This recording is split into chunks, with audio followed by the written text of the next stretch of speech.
Bonjour et bienvenue sur Apologétique TV. Mon nom est Weta Franck Ronsa et de l'ONG Divine Connection Worldwide. Cette émission est enregistrée en collaboration avec l'église baptiste de Révier-Denou. Et comme je vous l'avais dit la dernière fois, nous aurons plusieurs hommes de Dieu qui passeront sur cette émission. Si vous nous avez suivis il y a quelques semaines, vous savez que cette émission est la deuxième. Et vous savez aussi que nous allons parler des bases bibliques pour l'apologétique. Et aujourd'hui, nous allons aborder un des tests phares de l'apologétique, un test qui se trouve être un chou gras pour les apologètes. C'est 1 Pierre chapitre 3, le verset 15. 1 Pierre chapitre 3, le verset 15, qui dit ceci: mais sanctifiez dans vos cœurs Christ le Seigneur, étant toujours prêt à vous défendre avec douceur et respect devant quiconque vous demande raison de l'espérance qui est en vous.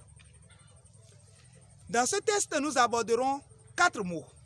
Le premier mot, c'est sanctifier. Sanctifier Christ dans votre cœur. Le même mot qui est traduit par sanctifier, on peut le traduire aussi par considérer comme. On peut le traduire par, d'autres versions traduisent ce mot par adorer Christ. C'est-à-dire, c'est comme soumettez-vous à Christ comme votre Seigneur. Donc, il ne sert à rien de se jouer un apologète ou bien de se jouer les apologètes si nous n'avons pas Christ dans notre cœur. Et que Christ n'est pas pour nous ce qu'il dit être, c'est-à-dire le Sauveur et le Seigneur personnel de ceux qui croient en lui. Donc, ça c'est la condition sine qua non pour pouvoir être capable même de défendre sa foi. Donc, vous comprenez déjà que la Bible est 100% pour que chacun défende la foi qu'il a en Christ. C'est-à-dire les raisons pour lesquelles il croit ce qu'il croit. Le deuxième mot que je vais aborder, c'est prêt. Soyez toujours prêts. Comme dans l'émission passée, nous avons fait remarquer que le 10 janvier était la bonne occasion pour que chrétiens et non-chrétiens béninois s'attaquent par Facebook interposé. Le problème, ou ce qu'on peut déplorer dans ces attaques, c'est le fait que ni l'un, ni les uns, ni les autres n'étaient prêts. S'apprêter pour faire quelque chose, c'est aller chercher tous les outils possibles ou tout ce sur quoi nous pouvons mettre la main pour faire le travail qui nous est assigné. En fait, pour aller au champ, vous convenez avec moi que tout au moins, vous devez aller avec une roue et un coupe-coupe. Ou l'un des deux. Sinon, vous allez faire fausse route. Vous n'allez quand même pas enlever les mauvaises herbes avec vos dents. Pas du tout alors. L'apologétique, non seulement est recommandée par le Seigneur dans les Écritures, mais l'apologétique est surtout une discipline qui s'apprend. On ne se lève pas pour raconter ou on ne se lève pas pour dire seulement des choses. Parce que nous sommes sur le terrain des idées. Nous sommes sur le terrain de...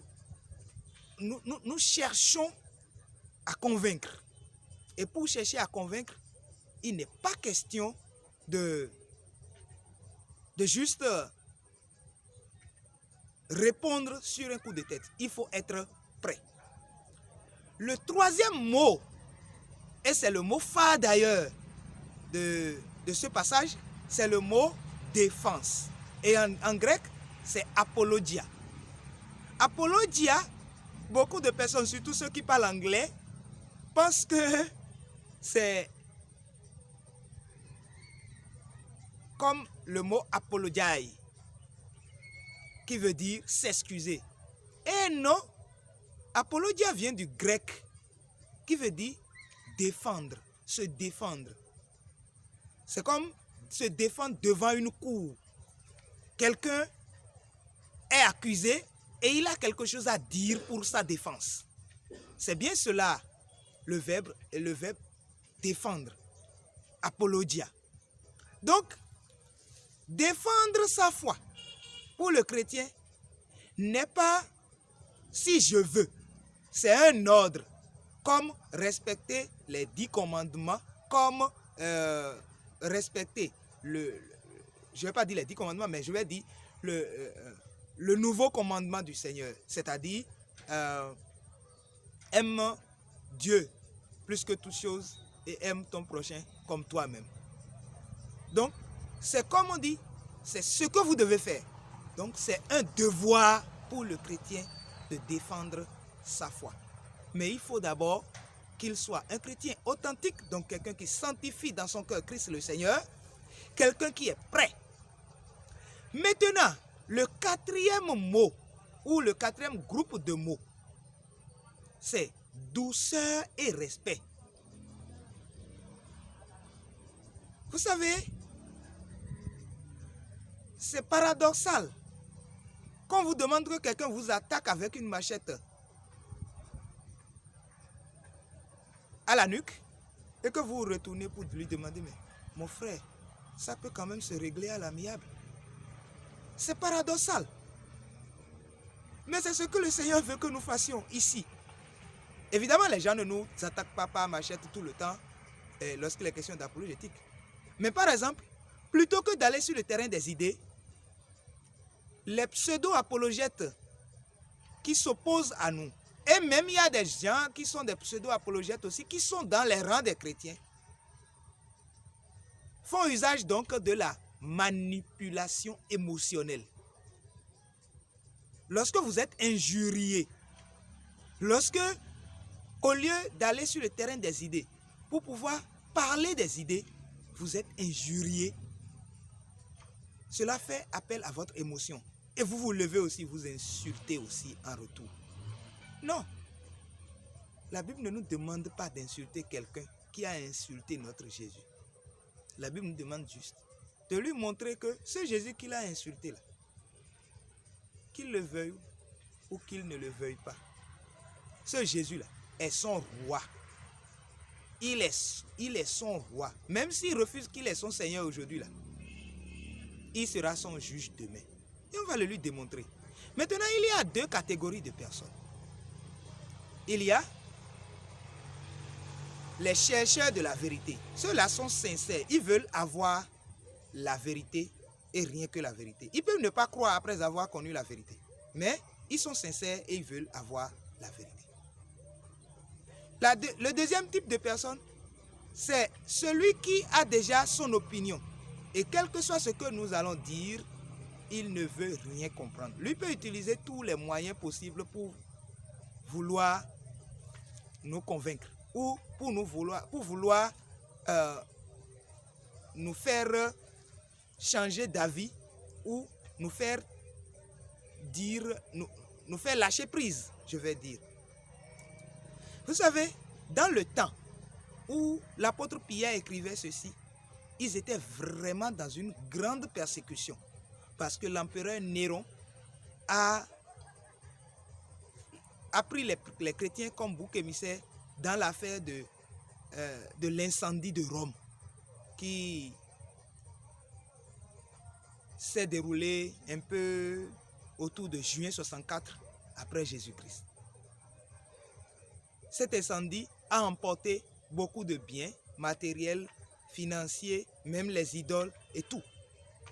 Et les chrétiens étant déjà sur la liste rouge parce que on les confondait aux juifs comme une secte du judaïsme et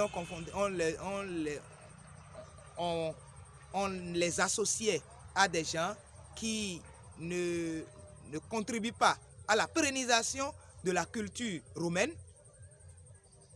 Il fallait donc tourner la persécution contre eux. Néron a dit donc que c'est eux qui ont mis feu au palais. Alors que tout le monde, une rumeur courait que c'est Néron qui avait mis feu au palais pour pouvoir construire un autre plus pompeux. Donc, tout le monde s'est rué sur les chrétiens et on les matait comme il n'était pas permis.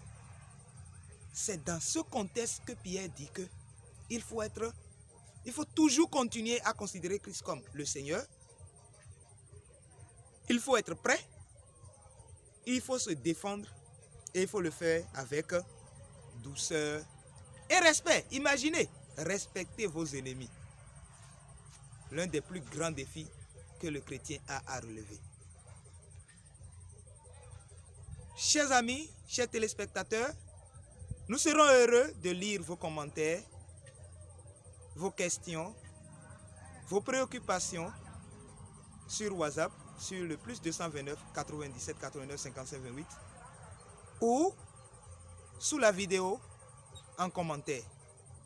Merci pour votre sens élevé de compréhension. Je vais dire aussi que la prochaine fois, nous serons heureux d'aborder encore d'autres tests qui nous donnent la raison, qui nous donnent le droit de défendre notre foi.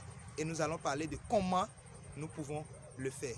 À la technique, aujourd'hui, était le pasteur Roch Lucien Adiavoun de l'église baptiste de Révier-Denou, assisté de l'ancien Camille Toimi. Merci pour votre écoute et que le Seigneur vous bénisse. Au revoir.